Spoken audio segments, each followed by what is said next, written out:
Hello students, कैसे हैं आप सब लोग। उम्मीद करती हूँ सब अच्छे होंगे और स्वस्थ होंगे। मैं Meena Rana ICT virtual class में आपका स्वागत करती हूँ। स्टूडेंट्स, हम पढ़ रहे हैं क्लास 8 की हिंदी बसंत पाठ्य पुस्तिका के गद्य खंड से चैप्टर नंबर 13 है आपका बाज और सांप। निर्मल वर्मा जी ने ये लिखा है। तो यहाँ पर बाज और सांप का जो चरित्र है वो किस प्रकार से होता है, तो यहाँ पर लेखक ने ये चित्रण किया है कि सांप जो है एक आलसी जानवर है और जो बाज है ये एक ऐसा पक्षी है जो निरंतर आसमान में जो है घूमता रहता है और अपनी जान की परवाह किए बिना वो आसमान में स्वतंत्र रूप से घूमता रहता है। तो पहले इस चैप्टर को पढ़ेंगे, इसके बाद इस चैप्टर में, इस पाठ में, इस गद्य खंड में लेखक ने क्या इसका सारांश दिया है, इस पाठ को पढ़ने के बाद हमें ये समझ में आएगा। तो चलिए इसको रीड करते हैं। क्या है, क्या यहाँ पर कहा गया है। आपके शीर्षक का नाम है बाज और सांप। समुद्र के किनारे ऊंचे पर्वत की अंधेरी गुफा में एक सांप रहता था। समुद्र के किनारे ऊंचे पर्वत की अंधेरी गुफा में कहाँ रहा करता था? अंधेरी गुफा में एक सांप रहता था। समुद्र की तूफानी लहरें धूप में चमकती, झिलमिलाती और दिन भर पर्वत की चट्टानों से टकराती रहती थी। तो जो समुद्र की लहरें हैं धूप में चमकती थी और झिलमिलाती और दिन भर पर्वत की चट्टानों से टकराती रहती है। तो आपने देखा होगा समुद्र से जो लहरें निकलती हैं वो लगातार किनारे पे बार बार क्या होती हैं, आती रहती हैं और फिर वो समुद्र की तरफ चली जाती हैं।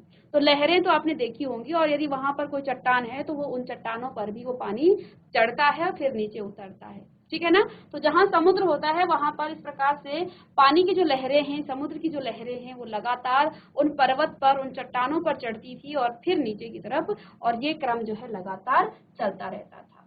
वहां उसी समुद्र के किनारे जो है ऊंचे पर्वत की अंधेरी गुफा में एक सांप रहा करता था। और आगे देखिए, पर्वत की अंधेरी घाटियों में एक नदी भी बहती थी। वो जो पर्वत था उसकी अंधेरी घाटी, आप जानते हैं तो पर्वतों के बीच की जो जगह होती है उसको घाटी कहा जाता है। तो उस पर्वत की अंधेरी घाटी में एक नदी भी बहती थी। अपने रास्ते पर बिखरे पत्थरों को तोड़ती, शोर मचाती हुई यह नदी बड़े जोर से समुद्र की ओर टपकती जाती थी। यानी कि आप जानते हैं समुद्र में सभी नदियां जो हैं समुद्र की तरफ चलती हैं। जो भी नदियां यहाँ से बह रही हैं या किसी भी स्थान से, वो अंत तो वो समुद्र में ही जाकर मिल जाती हैं। तो यहाँ पर उन पर्वत की चोटियों के बीच में एक क्या थी, एक घाटी थी, और उस घाटी में एक नदी बहती थी अपने रास्ते में बिखरे जो पत्थरों को तोड़ती हुई। तो जो नदी जो है अपने साथ उसके रास्ते में जो भी चीज आती है वो सबको अपने साथ बहा करके कहाँ ले जाती है, समुद्र की ओर वो लेके जाती है। यह नदी बड़े जोर से समुद्र की ओर टपकती जाती थी। जिस जगह पर नदी और समुद्र का मिलाप होता था वहां लहरें दूध के झाग सी सफेद दिखाई देती थी। तो जब नदियां मिलती हैं, देखो आपने पानी को भी देखा होगा, जहां पर एक, जैसे यदि आपने छोटा सा झरना भी देखा होगा तो जहां पर पानी गिरता है वहां पर दूध की जो बुलबुले से उड़ते हैं, दूध का झाग जैसा वहां पर दिखता है। तो वैसे ही यहाँ पर भी दिख रहा था, जहां पर वो नदी और समुद्र मिलते थे वहां पर दूध की सी झाग की सफेद दिखाई देती थी। अपनी गुफा में बैठा हुआ सांप, और वहां पर देखिए जो सांप बैठा हुआ, अपनी गुफा में बैठा हुआ सांप सब कुछ देखा करता। लहरों का गर्जन, आकाश में छिपती हुई पहाड़ियां, टेढ़ी मेढ़ी बल खाती हुई नदी की गुस्से से भरी हुई आवाजें, वह मन ही मन खुश होता था कि इस गर्जन तर्जन के होते हुए भी वह खुशी और सुरक्षित है। ठीक है ना। तो यहाँ पर जो सांप है, क्योंकि वो उस पहाड़ी की गुफा के अंदर है और वहां से वो देख रहा है कि जो नदी है वो भी क्या कर रही है, शोर करती हुई किसकी तरफ, समुद्र की तरफ बहती है। तो सांप सब कुछ देख रहा है, और वो क्या देखता था कि लहरों का गर्जन, आकाश में छिपती हुई पहाड़ियां, यानी कि ऊपर की जो पहाड़ियां हैं, क्योंकि वो उस गुफा के अंदर रहा करता था। टेढ़ी मेढ़ी बल खाती हुई नदी की गुस्से से भरी हुई आवाजें, यानी कि नदी जो गर्जना जो आवाज करती है तो वो टेढ़ी मेढ़ी चलती है और बल खाती हुई यानी कि जाती हुई आवाजें। वह मन ही मन खुश होता था कि इस गर्जन तर्जन के होते हुए भी बहुत सुखी और सुरक्षित है। अब सांप उस गुफा के अंदर से क्या सोच रहा है कि इतना कुछ बाहर हो रहा है, नदी इतना शोर कर रही है, ठीक है। लेकिन फिर भी मैं क्या हूँ, मैं यहाँ पर सुरक्षित हूँ, मुझे कोई यहाँ कोई दुख नहीं पहुंचा रहा है। तो क्या कह रहा है कि इस गर्जन तर्जन के होते हुए भी मैं जो हूँ यहाँ पर सुखी भी हूँ और सुरक्षित भी हूँ, कोई उसे दुख नहीं दे सकता है। तो यहाँ पर सांप क्या कह रहा है कि कोई भी उसे वहां पर दुख नहीं दे सकता है, क्योंकि वो एक सुरक्षित स्थान पर है, सबसे अलग, सबसे दूर, क्योंकि वो सबसे अलग वहां उस गुफा के अंदर है और सबसे दूर भी है। वह अपनी गुफा का स्वामी है, यानी उसका क्या है, वो अधिपति है। किसका? अपनी गुफा का। न किसी से लेना न किसी से देना, दुनिया की भाग दौड़ और छीना झपटी से बहुत दूर है, और सांप के लिए यही सबसे बड़ा सुख था। तो यहाँ पर लेखक ने सांप का जो आलसीपन है उसके बारे में यहाँ पर चित्रण किया है कि सांप जो होता है वो हमेशा बिलों में ही घुसा रहता है। सांप को आप जानते हैं, कहीं भी वो गुफाओं में, बिलों में ऐसे ही रहता है, ठीक है ना। तो सांप का चरित्र यहाँ पर लेखक ने हमें दिखाया है कि इतना कुछ हो रहा है और वो सांप उस गुफा के अंदर से क्या सोच रहा है कि मैं सबसे सुखी हूँ, मुझे न किसी से लेना है न किसी से देना है, दुनिया की उसे कोई परवाह नहीं है, दुनिया में जो भाग दौड़ हो रही है, छीना झपटी से वो दूर है। सांप के लिए सबसे बड़ा सुख था। तो सांप के लिए जो है, उस क्या, सभी सांपों के लिए यहाँ पर ये बात कही गई है कि उस सांप के लिए ये सबसे बड़ा सुख था। एक दिन होता क्या है, एक दिन एकाएक आकाश में उड़ता हुआ खून से लथपथ एक बाज जो है सांप की उस गुफा में आ गया। अब क्या हुआ, सांप आराम से वहां बैठा हुआ है और मजे से सोच रहा है कि मैं सबसे सुखी हूँ, ठीक है, क्योंकि जो ये नदी है, ये जितनी भी शोर कर रही है मैं उससे दूर हूँ, आकाश को छूने वाले जो ये पहाड़ है मैं इससे दूर हूँ, दुनिया की जो भागा दौड़ी है, छीना झपटी है, उससे भी मैं दूर हूँ। अचानक से एक दिन क्या होता है, आकाश में उड़ता हुआ खून से लथपथ एक बाज की उस गुफा में आ गिरा। एक बाज जो है उस गुफा में आ गिरा। किस गुफा में? जहां पर वो सांप था। उसकी छाती पर कितने ही जख्मों के निशान थे। किसकी? उस बाज के, ठीक है ना। आप जानते हैं बाज जो है सांप का दुश्मन है, ठीक है। अब वो जो है घायल रूप में वहां पर उस गुफा में गिरा, तो उसकी छाती पर कितने ही जख्मों के निशान थे, पंख खून से सने थे, उसके जो पंख थे वो खून से लथपथ हो रखे थे, और वह अधमरा सा जोर जोर से हाँक रहा था। तो वो जो बाज था वो अधमरा सा हो रखा था। किस स्थिति में वो था? अधमरा, यानी कि वो जख्मी था, ठीक है। अब आगे क्या हुआ, जमीन पर गिरते ही उसने एक दर्द भरी चीख मारी। जैसे ही वो जमीन पर गिरा उसने एक दर्द भरी चीख मारी और पंखों को फड़फड़ाता हुआ धरती पर लौटने लगा। यानी कि वो, उसे इतना दर्द हो रहा था कि वो धरती पर क्या हो रहा था, लौटने लगा, ठीक है ना, यानी कि फड़फड़ाने लगा। अब क्या हुआ, जैसे ही सांप ने उसे देखा, डर से सांप अपने कोने में सिकुड़ गया। तो क्योंकि वो उसी गुफा में गिर गया था, लेकिन अब सांप ने जब उसको देखा, बाज को, तो वो डर के मारे सिकुड़ गया अपने कोने की तरफ, क्योंकि सांप, उसे ऐसा लगा कि अब बाज उसको खा जाएगा।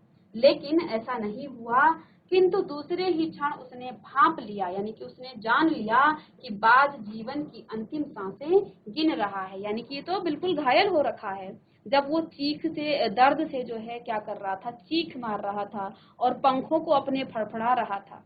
पहले तो वो डरा कि कहीं ये मुझे खा न ले। वो सांप उस बाज को देखकर पहले वो डरा, लेकिन जैसे ही उसने देखा कि ये तो दर्द से खुद ही यहाँ फड़फड़ा रहा है, ये तो जीवन की अंतिम सांसें गिन रहा है, तो अब क्या होता है, और उससे डरना बेकार है। अब सांप ने ये भांप लिया कि ये जो बाज है ये मेरा अब कुछ नहीं कर सकता है, क्योंकि ये खुद ही घायल है, ठीक है ना, ये जीवन की अंतिम सांसें ले रहा है। यह सोचकर उसकी हिम्मत बढ़ी, अब उसको हिम्मत आई और वह रेंगता हुआ उस घायल पक्षी के पास पहुंचा।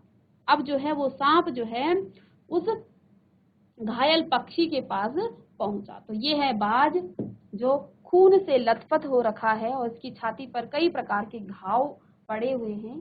सांप जो कि उस गुफा में गिरा। अब सांप जो है, सांप ने जब ये देखा, ये उसने महसूस किया कि ये जो बाज है ये घायल है। पहले तो वो उसे देख के डरा, लेकिन जब उसने उसकी स्थिति देखी, वो दर्द से वहां पर चीख रहा था और फड़फड़ा रहा था, अपने पंखों को भी वो फड़फड़ा रहा था। तो जैसे ही वो वहां पर उसने देखा सांप ने, पहले तो वो सिकुड़ गया, लेकिन थोड़ी ही क्षण में उसने देख लिया कि ये तो घायल हो रखा है, अधमरा हो रखा है। तो उसकी तरफ वो गया, तो उसकी तरफ कुछ देर तक देखता रहा। फिर वो सांप उस बाज को देखता रहा, फिर मन ही मन खुश होता हुआ बोला, क्यों भाई इतनी जल्दी मरने की तैयारी कर ली। अब वो जो है उस बाज को चिढ़ा रहा है, क्योंकि वो तो उसका दुश्मन है। अगर वो सही स्थिति में होता तो वो उस सांप को वहीं पर निगल लेता। लेकिन अब जो है सांप उसे क्या कह रहा है, क्यों भाई इतनी जल्दी मरने की तैयारी कर ली। तो बाज ने क्या कहा, बाज ने एक लंबी आह भरी, ऐसा ही दिखता है कि आखिरी घड़ी आ पहुंची है, लेकिन मुझे कोई शिकायत नहीं। मेरी जिंदगी भी खूब रही भाई, जी भर कर उसे भोगा है। अब जो है बाज क्या कह रहा है इस पर, जब सांप ने कहा क्यों भाई इतनी जल्दी मरने की तैयारी कर ली है, तो इस पर बाज ने क्या कहा, उसने एक लंबी आह भरी, क्योंकि वो घायल स्थिति में था। ऐसा ही दिखता है, उसने क्या कहा, ऐसा ही लग रहा है कि मैं अब मरने वाला हूँ। कि अब उसने क्या कहा, आखिरी घड़ी आ पहुंची है, लेकिन मुझे शिकायत नहीं है। बाज क्या कहता है कि मुझे इस बात से शिकायत नहीं है कि मैं अपने अंतिम क्षण में आ चुका हूँ, मेरी जिंदगी भी खूब रही, यानी कि मेरी जिंदगी बहुत मजे से रही भाई, जी भर कर मैं भोगा हूँ। जो मेरी जिंदगी है, जो मेरी लाइफ है, उसको मैंने जी भर के भोगा है। जब तक शरीर में ताकत रही, तो बाज इस पर क्या कह रहा है कि जब तक मेरे शरीर में क्या रही, ताकत रही, शरीर में ताकत रही, कोई सुख ऐसा बचा जिसे न भोगा हो, यानी कि वो सारे सुख में भोग चुका हूँ जो मुझे चाहिए थे। दूर दूर तक उड़ाने भरी, आकाश की असीम ऊंचाइयों को अपने पंखों से नाप आया, और तुम्हारा बड़ा दुर्भाग्य है कि तुम जिंदगी भर आकाश में उड़ने का आनंद कभी नहीं उठा पाओगे। तो यहाँ पर बाज ने जो है सांप पर व्यंग कस दिया कि तुम्हारा दुर्भाग्य है कि तुम इसी बिल में पड़े रहते हो, तुम इसी गुफा में पड़े रहते हो, तुम आकाश की उस अनंत ऊंचाई को कभी भी नहीं नाप पाओगे, कभी भी उस ऊंचाई को, उस स्वतंत्रता को तुम कभी भी नहीं देख पाओगे। तो यहाँ पर लेखक हमें बेसिकली क्या सिखा रहे हैं इस पाठ के माध्यम से, इस गद्य खंड में वो क्या कह रहे हैं कि जो बाज पक्षी है वो आकाश की ऊंचाइयों में उड़ता रहता है, स्वतंत्र रूप से वो घूमता रहता है, और जो सांप है वो अपने आलसपन में ही सबसे आनंद उसमें ढूंढ रहा है, जबकि वो सबसे आलसी है, वो बिल में ही पड़ा रहता है, उसे दुनिया से कोई मतलब नहीं है। और बाज जो पक्षी है वो स्वतंत्र आसमान में घूमता रहता है और दुनिया को देखता रहता है। तो बाज इस पर क्या कह रहा है कि मुझे कोई दिक्कत नहीं है कि मुझे, मेरी जिंदगी जो है अंतिम क्षण आ गया है, क्योंकि मैंने जो है अपनी जिंदगी को बहुत अच्छे से भोगा है, मैंने अपनी जिंदगी में बहुत सुख देखा है, ठीक है ना। ऐसा कोई भी सुख नहीं है जिसे ना भोगा हो। दूर दूर तक मैंने उड़ाने भरी, आकाश की असीम ऊंचाइयों को अपने पंखों से नाप आया हूँ। तुम्हारा बड़ा दुर्भाग्य है, तो इस पर उसने सांप को क्या कहा कि तुम्हारा बड़ा दुर्भाग्य है कि तुम जिंदगी भर आकाश में उड़ने का आनंद, यानी कभी भी तुम आकाश में उड़ने का आनंद नहीं उठा पाओगे। अब आगे सांप बोला, आकाश, आकाश को लेकर क्या मैं चाटूंगा। तो इस पर जो है, जो सांप है वो क्या कहता है कि आकाश, आकाश को लेकर क्या मैं चाटूंगा, आकाश में आखिर रखा ही क्या है, मैं तो, क्या मैं तुम्हारे आकाश में रेंग सकूंगा, ना भाई, तुम्हारा आकाश तुम्हें ही मुबारक हो, मेरे लिए तो यह गुफा भली इतनी आरामदेह और सुरक्षित जगह और कहाँ होगी। तो इस पर सांप ने क्या कहा कि आकाश, आकाश को लेकर क्या मैं चाटूंगा, आकाश में आखिर रखा ही क्या है। तो सांप क्या कह रहा है कि इस आकाश में रखा ही क्या है, मैं तुम्हारे आकाश में क्या रेंग सकता हूँ, क्या मैं जिस प्रकार से मैं चलता हूँ मैं तुम्हारे इस आकाश में नहीं चल पाऊंगा, नहीं रेंग पाऊंगा, तुम्हारा आकाश तुम्हें ही मुबारक हो, मेरे लिए तो यह गुफा भली इतनी आरामदेह और सुरक्षित जगह और कहाँ होगी। तो यहाँ पर आलसपन का वो क्या कर रहा है, प्रदर्शन कर रहा है, कौन, सांप, कि जो ये गुफा है यहाँ पर मुझे किसी से कोई मतलब नहीं है, मैं इतनी आरामदेह तरीके से यहाँ सोया रहता हूँ, मुझे किसी से कोई मतलब नहीं है। तो और जगह कहाँ, तो उसी को वो क्या बता रहा है कि सबसे आरामदेह ये क्या है, ये मेरी गुफा ही है। तो यहाँ पर सांप मन ही मन बाज की मूर्खता पर हंस रहा था। तो सांप क्या सोच रहा है कि ये जो बाज है ये आसमान में जाने को क्या सोच रहा है, बड़ा अपने को कह रहा है कि मैं बड़ा सुखी था, मेरे दिन भी बहुत अच्छे थे और मैंने सारे सुख भोग लिए हैं। तो वो हंस रहा था मन ही मन, उसे लगा कि ये क्या है, मूर्ख था। वह सोचने लगा कि आखिर उड़ने और रेंगने के बीच कौन सा भारी अंतर है। तो अब जो है सांप जो पहले सोच रहा था कि मैं सबसे सुखी हूँ, मैं सबसे आनंदमय में अपना जीवन बिता रहा हूँ, अब जो है वो बाज की बातें सुनकर कहीं ना कहीं सांप के मन में ये जिज्ञासा हो गई कि ये बाज ऐसा क्यों कह रहा है, उड़ने और रेंगने में आखिर क्या क्या इनके बीच में अंतर है। तो अब देखिए अंत में तो सबके भाग में मरना ही लिखा है, शरीर मिट्टी का है, मिट्टी में ही मिल जाएगा, ठीक है ना। तो यहाँ पर सांप क्या सोच रहा है कि अंत में तो सभी को मरना है, ऐसा नहीं है कि मैं इस गुफा में हूँ तो मुझे मरना नहीं है, मरना तो है। लेकिन मन ही मन में वो क्या कर रहा था, सोच रहा था कि ऐसा इसने क्यों कहा कि मैंने सारा आनंद जो है भोग लिया है, शरीर मिट्टी का है, मिट्टी में ही मिल जाएगा। अचानक बाज ने अपना झुका हुआ सिर क्या किया, अचानक से सिर ऊपर उठाया और उसकी दृष्टि जो है सांप की गुफा के चारों ओर घूमने लगी। चट्टानों में पड़ी दरारों से पानी गुफा में टपक रहा था।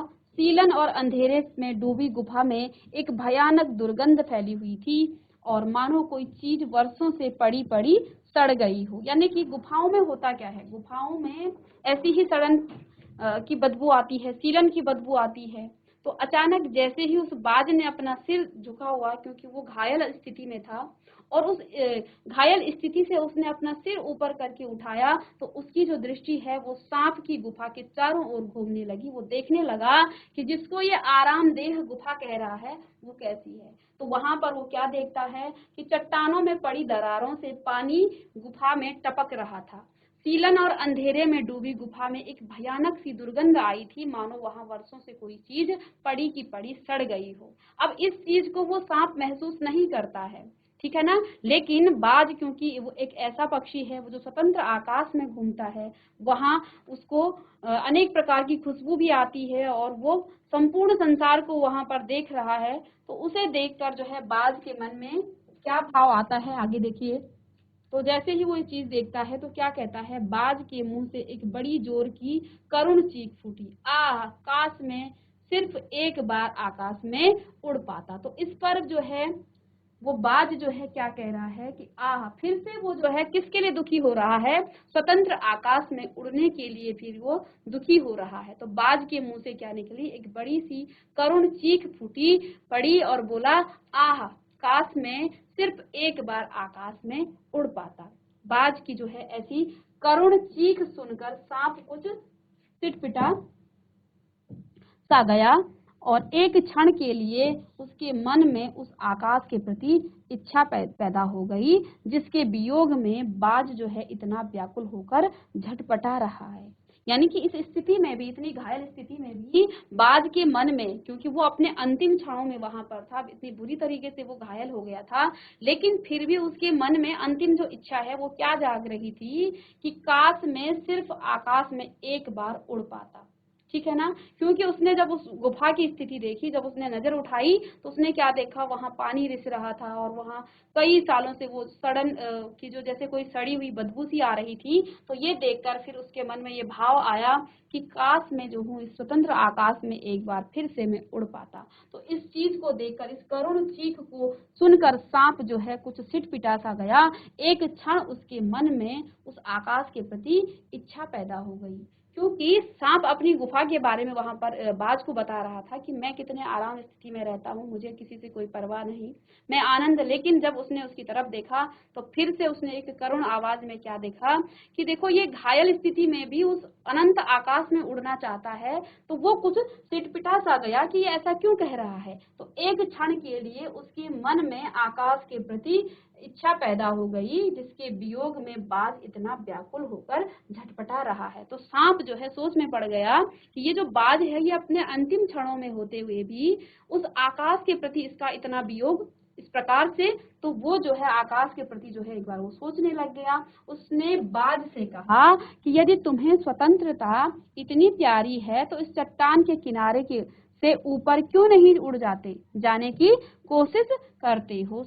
हो सकता है कि तुम्हारे पैरों में अभी इतनी ताकत बाकी हो कि तुम आकाश में उड़ सको। कोशिश करने में क्या हर्ज है।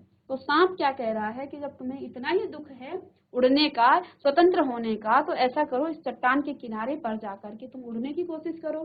हो सकता है कि तुम्हारे पैरों में फिर से इतनी जान आ जाए कि तुम स्वतंत्र आकाश में फिर से उड़ने लग जाओ। कोशिश करने में क्या हर्ज है ना।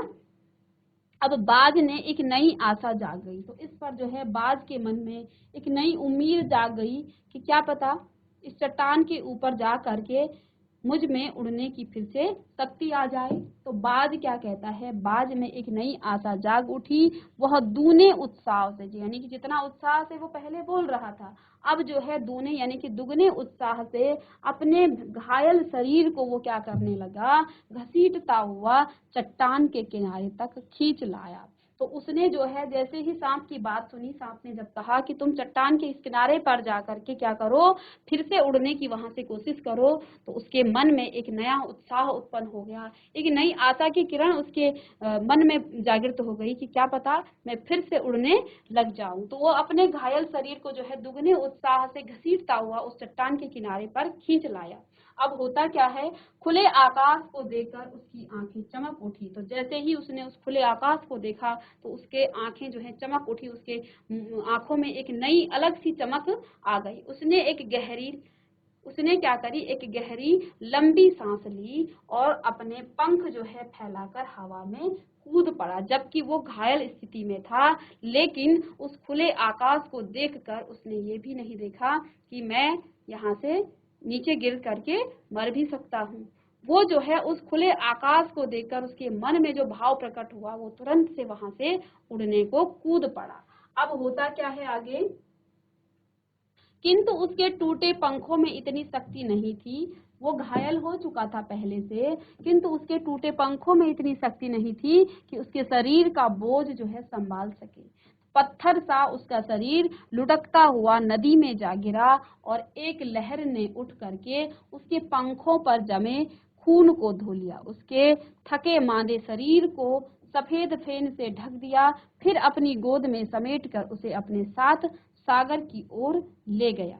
अब देखिए, लहरें चट्टानों पर सिर भुनने लगी, मानो बाज की मृत्यु पर आंसू बहा रही हो। धीरे धीरे समुद्र के असीम विस्तार में बाज आंखों से ओझल हो गया। यानी कि वो जो बाज था, जैसे ही उस चट्टान के किनारे पर गया, वो अपने शरीर को जो है संभाल नहीं पाया। और क्योंकि उसके जो पंख थे वो टूट चुके थे, उसके टूटे पंखों में इतनी शक्ति नहीं थी कि वो उसके शरीर के बोझ को वो संभाल सके। पत्थर सा उसका शरीर जो है लुढ़कता हुआ कहाँ चला गया, नदी में चला गया। एक लहर ने उठकर, क्योंकि जब लहरें उठती हैं तो ऊपर भी जाती हैं और किनारों पर भी वो लहरें फैलती हैं, तो एक लहर ने उठकर उसके पंखों पर जमे खूनों को पहले धोया और फिर जो है सफेद फेन से ढक दिया, फिर अपनी गोद में समेट कर उसे जो है सागर की तरफ वो ले गया।